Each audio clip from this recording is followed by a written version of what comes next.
Yay, we are right on 9 o'clock. Good, fabulous morning. I am so excited that you're here. I'm so excited that I am here because it means that I am continuing to practice my positive psychology tools, and it is helping me be happier by the minute. So thank you for helping me be accountable and show up every single week. Please get a piece of paper and a pen because we don't only learn the tools of positive psychology, but we practice them. Even if you're driving, it's okay. You can tune back into these later by joining the Happy Huddle for free on the website happierbytheminute.com. Please let me know that you are here by typing into the chat box what is good. If you're on Facebook or you're on Instagram Live, or you are on the webinar, please just type in, let me know you're here. Let me know what's good. Let's always start with something positive. Today, super exciting. I know a lot of you are like, wait, what? Why are we learning something? Why are we learning something about neuroscience? Well, of course, all of this has to do with our brain. Neuroscience is the study of what's happening in our brain and the nervous system. And it is unbelievable what's going on right now in all of the science and the research. And it is talking about the structure and the function of what's going on. So today, I'm going to make neuroscience fun. Actually, I'm just going to make it so it's understandable for the rest of us that aren't getting our PhDs right now. So super excited that you're joining me. Welcome, welcome, welcome. So what's really, really the hot topic right now in neuroscience is that we talk about what happens with the neurons when they're working together. So you hear a lot of these quotes, what you think about, you bring about, mind over matter, where focus goes, attention grows. And of course, we talk a lot about the growth mindset, which has, of course, so much to do with what's happening in your brain.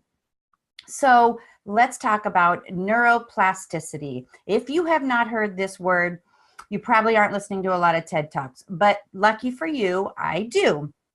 So neuroplasticity is the brain's ability to reorganize itself, and it allows the neurons in the brain to compensate for injury, disease, adjust the activities. It's how things go together, get put together. So for example, it's not only how you overcome an injury, like people who they say they can't ever walk again, or after you've had a brain injury and you can't remember how to eat. That's how neuroplasticity works, by putting those neurons back together so that you can do those activities again. So actually, really in short, because I like to make things super easy, it's the brain's ability to restructure its neural pathways. All right, well, I like little easy explainer videos. So here is a quick one that I thought had good graphics and was easy to understand. Not so long ago, many scientists believed that the brain did not change after childhood, that it was hardwired and fixed by the time we became adults.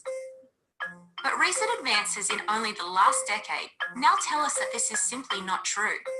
The brain can and does change throughout our lives. It is adaptable, like plastic. Hence, neuroscientists call this neuroplasticity. How does neuroplasticity work? If you think of your brain as a dynamic, connected power grid, there are billions of pathways or roads lighting up every time you think, feel, or do something. Some of these roads are well-traveled. These are our habits, our established ways of thinking, feeling, and doing.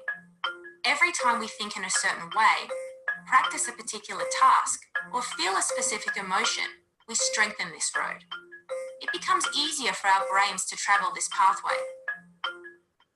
Say we think about something differently, learn a new task, or choose a different emotion. We start carving out a new road. If we keep traveling that road, our brains begin to use this pathway more, and this new way of thinking, feeling, or doing becomes second nature. The old pathway gets used less and weakens. This process of rewiring your brain by forming new connections and weakening old ones is neuroplasticity in action. The good news is that we all have the ability to learn and change by rewiring our brains. If you have ever changed a bad habit or thought about something differently, you have carved a new pathway in your brain and experienced neuroplasticity firsthand.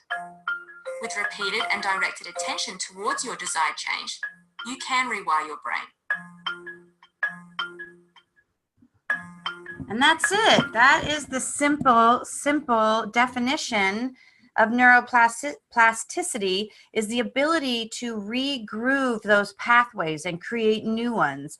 And so it's really interesting. I was listening to a TED Talk, which is what I do in my spare time, by a neuroscientist, and he was saying that, for example, when you are around your grandmother or your mother a lot, different places in your brain fire up. So the area where there's scent, you know, you start to think about your grandmother by the perfume that she has. And then the visual area of your brain is where you see her. And then the area where you hear her, they're all firing at the same time. And then as you are with her more and more, they wire together. And so you are always, you think about her in a certain way. So that's why when you go 20 years later, even if she's passed away, and you smell something that smells like her perfume, then since it's wired together, you can see her and hear her and you can think about her. So it works to our advantage and it works to our disadvantage. It also means that, you know, if we were in a car accident and every time we see that road that we were on the accident, we keep thinking about that accident and we're become more afraid and more afraid of that road. And then anything that reminds us of that road, it might be a certain type of car, it might be a certain tree, that's going to trigger that. So the great news is that we can change that. And so let me tell you, now this isn't new, it's just that they are able to really study it. Again, I watched another super interesting talk where they were talking about how they study the neurons and how they fire. Is they take, this is just a little factoid, they take the gene from a jellyfish that makes it light up and makes it luminescent in the water, and they inject that into the neuron of mice so that they can actually see it glow in the dark. Isn't that so cool? I mean, science is just amazing how we're able to study so much and in such fine detail, and now we know that the brain changes. Now, of course, Buddha said all that we are is a result of what we have thought. And Henry Ford said, whether you think you can or you think you can't, you are right. So it has been a long standing philosophy. And of course, again, the most valuable thing to take away is neurons that fire together, wire together. And of course, super famous example of this is in the 1890s, the Russian physiologist Pavlov did the very famous study about Pavlov's dog. Now, 99% of you probably know what that is. It's when the dog had no response to a bell and he had a response to a bone where he salivated. And Pavlov found that if you tied the bell to the bone, then he would start to salivate. And then when you took the bone away, he would still salivate when he heard the bell. So it's conditioning of the brain. And so that is very interesting because it means that we don't only help dogs salivate when there's a bell, but we can change. We can change the neural pathways, whether they're good or whether they're bad. It is just a matter of practice. So that's what we're here to do. I'm not here to just teach you. A little bit more information is that at birth, the brain is a flurry of superfluous connections with almost every part of the brain is connected. That is super interesting. But within the first 2 years of our life, we start doing something called synaptic pruning. And again, this is one of the very easy way to remember that, as we all do, is called use it or lose it. So it's something called synapse elimination is that occurs when the neurons aren't firing together. Then it will weaken and they will shed unnecessary connections that you don't know, and then you will develop new ones as you grow older, the things that are more important for you to know. The reason we do this is energy conservation, because our brain uses most of our energy and it makes it more efficient. Just a little factoid again. So I really like John Assaraf. He is very well known in brain science right now, but mostly in techniques. And he calls something called inner size, instead of exercise, inner size, where you are doing exercises to make the neuromuscles stronger and to create the areas that you want to be stronger and reduce the pathways that you don't want to be. And so the way to reduce the pathways you don't want to focus on is to increase the pathways that you do want to focus on. So he talks about neuromuscles. So with focus, confidence, beliefs, and habits, all of those are just things that you have to inner size. So here are some examples that he talks about. Of course, there are things we've talked about lots of times. So visualization, reframing, and anchoring. We talked about that in an early huddle about mindset. Remember, this is number 20. There are 19 more before this. So lots of great information in them, and they're all only half an hour. So subliminal reinforcement, we talked about doing guided meditations before you go to sleep. Those are really good. Certainly meditation, anytime you can squeeze that in, even if it's only for 10 minutes a day. Mindfulness, we talk about that a lot. Emotional mastery, cognitive priming, again, mindset. And cognitive priming for me is having those replacement thoughts already ready before you get into the situation. Remember in a past one I talked about build your raft before you get out into the choppy seas. So know how you're going to handle a situation before you get there. I have an example of somebody that I worked with yesterday. She said, I just get really upset when I have an appointment that is canceled on me and then I have this free hour. And I said, oh my gosh, let's reframe that. Let's talk about how all of a sudden, if you prepare ahead of time and you say, okay, if I have a patient that cancels on me, in the future, these are the things I'm going to do with that time. I'm going to call patients to see how they're doing after their treatments days before. I'm going to write some letters. I'm going to go over some charts. I'm going to do some notes. There's so many things that she could be doing.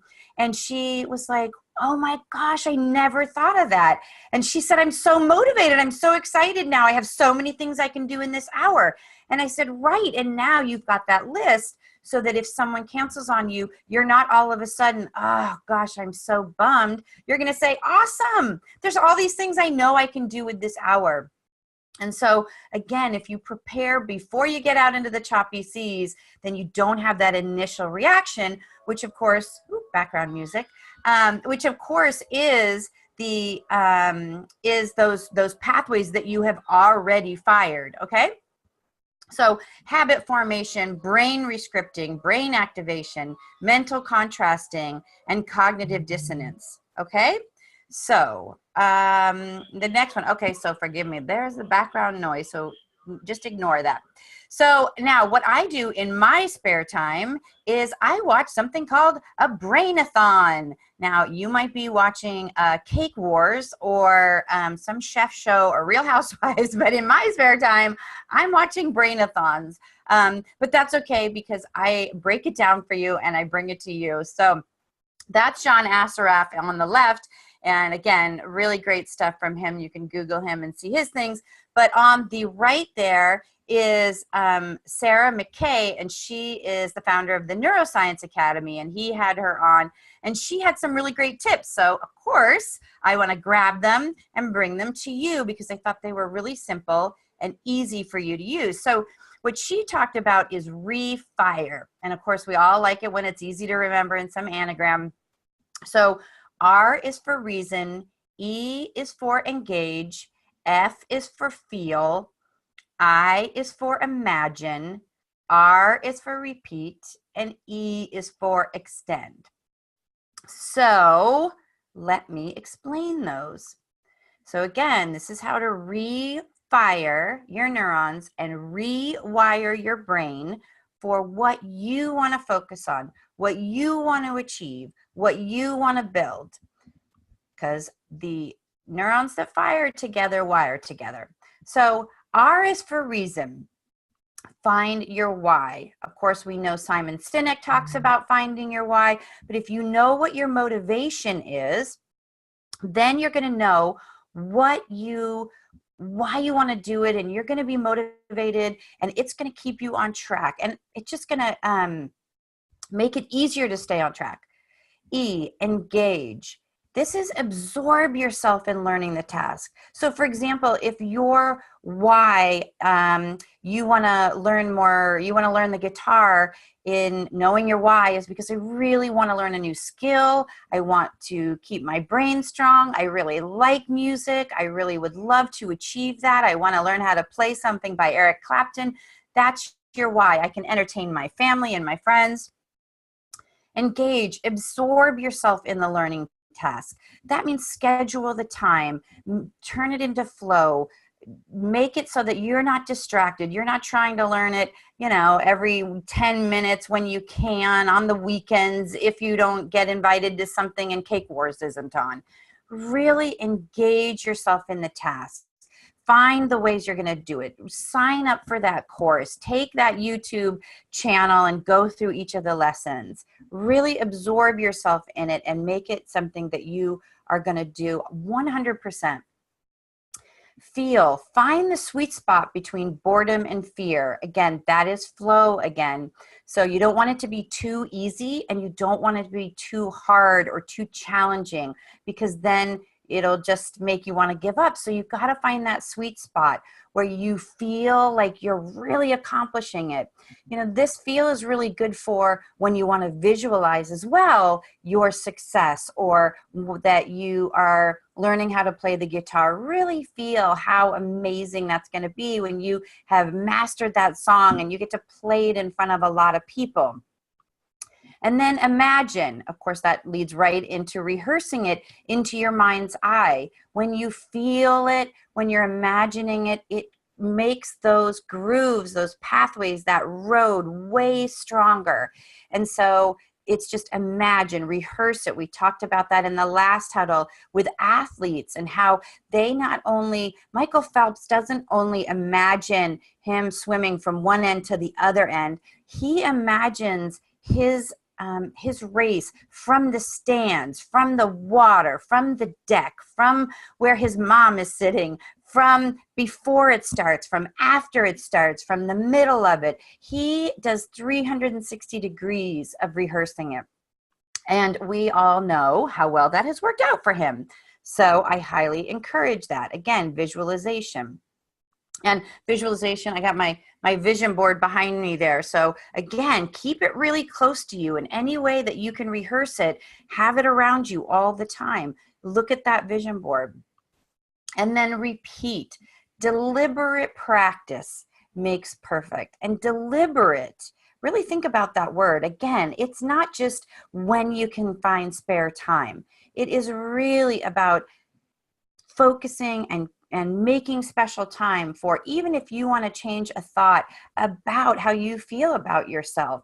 For example, this might be as simple as rewiring your brain to know I am worthy. Okay, I am worthy. And so your reason is, I want to build my self-confidence. Engage, absorb yourself in learning the task, in how do you do affirmations so that they really stick. Feel learning affirmations. Feel, find that sweet spot between boredom, like, oh, I am worthy, or moving into that space where I'm not going to be good enough. I'm not going to be good enough. Where's that sweet spot that's really real for you? Imagine it, repeat it, and then repeat it every day. I know so many people say, I started gratitude and I did it for like a week. And I'm super guilty of wanting to learn the piano. I've tried like 5 times, but I just didn't deliberately practice it. And so I didn't rewire my brain for that. And then of course, extend is the last one, which requires pushing yourself to the edge of your comfort zone. So I was never comfortable learning the piano because I didn't like to be good enough. And that was the challenge. And I have to tell you a little secret. This whole Happier by the Minute, when I came up with the idea, and I've been doing this for about 1.5 years now, and it's had all kinds of different iterations. And the truth is, and I was just saying this to somebody yesterday, the whole Happier by the Minute project and the whole thing has been way more about my lesson in learning how to create something, having patience, and the steps of really small that, I only had 3 people on the very first Happy Huddle, and being okay with that discomfort of, well, I don't have 3,000 people, so it's not really that valuable, or I'm not really that good. So it really is pushing yourself to the edge of the comfort zone. And that comfort zone might be, it doesn't feel like it's supposed to, or I want it to feel bigger and better. You got to move through the little parts. It is all a process. And the process is that there is a beginning to everything. And the beginning doesn't always feel great because it isn't where we've mastered it. Whenever somebody starts at our company on their first day, and they're always a little bit awkward and uncomfortable, and I'm like, everybody had their first day. Everybody had their first day. Everybody felt that same way.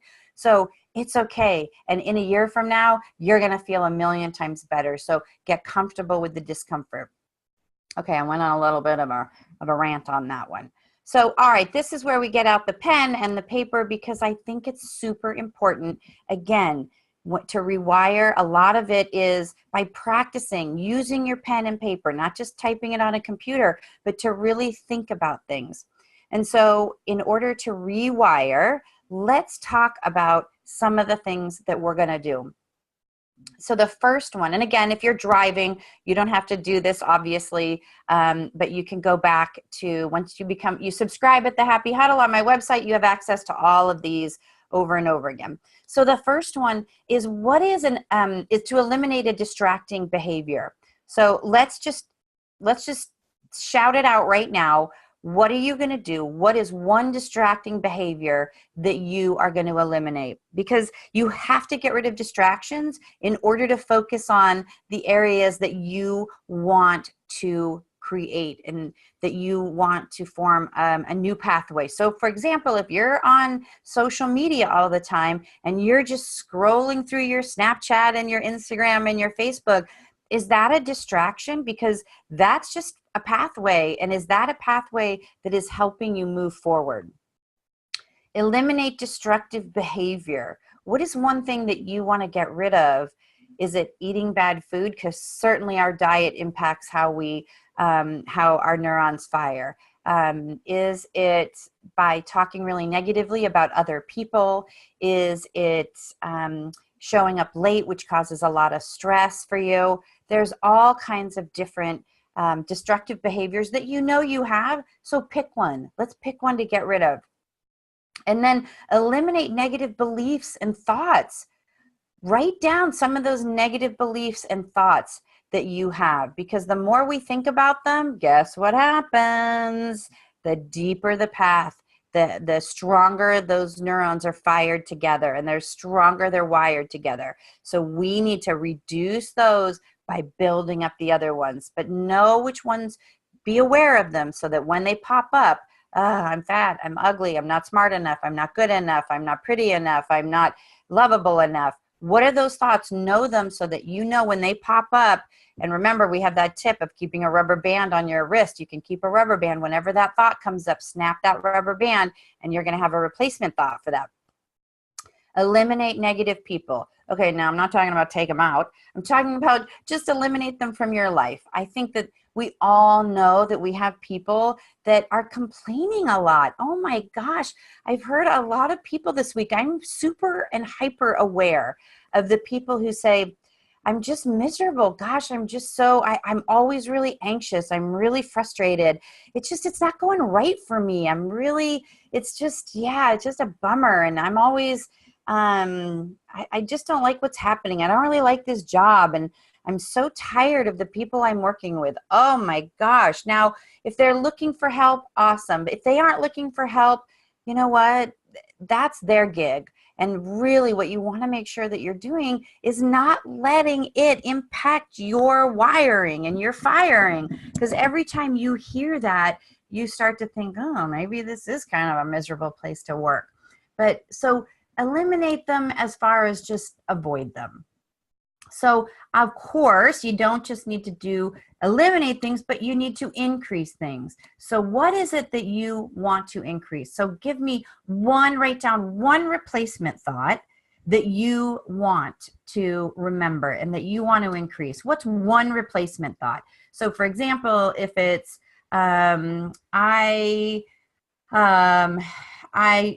feel like I'm not good enough to do this job or get that job, the replacement thought is, I am good enough. The universe is always giving me opportunity to prove that I am good enough. Even if this isn't the right job for me or that's not the right man for me, I am good enough. I am good enough. I am enough. I am worthy. And the universe is going to make it available when the timing is right for me. If it's, nothing ever goes right for me, you know what? I trust the universe and everything always works out for me. Everything always works out for me. That's a good one. If it's, I don't have enough money. I can't afford that. I can't afford that. I don't have enough money to do that. Okay. Guess what the universe is hearing? That energy that you're putting out. Replace it with money comes easily and effortlessly to me. Money comes easily and effortlessly to me. And even if you don't 100% believe it, get to a thought you do believe, like the universe is really abundant and it is possible for people to start making money from nowhere. It happens all the time. So you get where I'm going on that. Increase healthy behaviors. Of course, we talk a lot about eating healthier, eating clean, not eating sugar, processed food.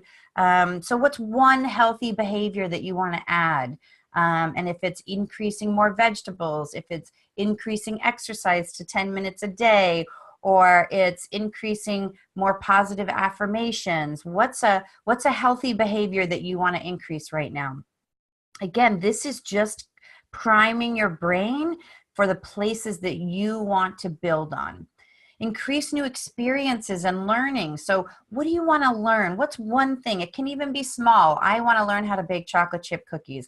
There are a lot of YouTube videos on that. You want to learn how to curl your hair differently. You want to learn how to do calligraphy. You want to learn guitar. Whatever it is, what's a new learning or a new experience? Or I want to do more hiking. That's a new healthy behavior and a new experience. So there's all kinds of different things that you can add in. So add one thing in right now.